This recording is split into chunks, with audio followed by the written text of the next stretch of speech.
যদি স্মার্টফোন কিনতে চান তাহলে এই বছরটা শেষ হওয়ার আগেই কিনে নিন, কারণ সামনের বছর থেকে স্মার্টফোনের দাম বাড়তে চলেছে। কেন কথা বলছি বুঝিয়ে বলবো। জানা যাচ্ছে স্মার্টফোনের দাম 20 থেকে 25% পর্যন্ত বৃদ্ধি পাবে, আর যার পিছনের অন্যতম কারণ হলো এআই।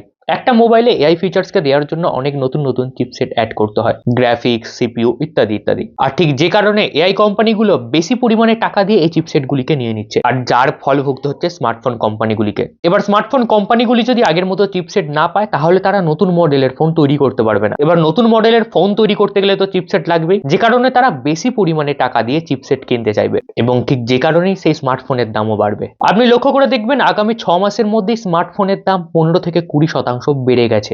এবং সব থেকে বড় প্রবলেম কি জানেন, এই যে চিপসেটগুলি যে সকল কোম্পানি তৈরি করে তারা ইচ্ছা করেই মার্কেটের ভ্যালু বুঝে প্রোডাকশনকে কমিয়ে দিয়েছে, এবং ঠিক যে কারণে মার্কেটে প্রোডাক্টের ডিমান্ড বেড়ে গেছে। আর যেখানে ডিমান্ড বেশি সেখানে প্রাইস তো হাই হবে, আমরা সবাই জানি। তাই অবশ্যই যদি স্মার্টফোন বাই করতে চান তাহলে এই বছর শেষ হওয়ার আগেই যত তাড়াতাড়ি পারবেন কিনে নিন। আর ভিডিওটিকে শেয়ার করে সবাইকে এই ইনফরমেশনটি জানিয়ে দিন।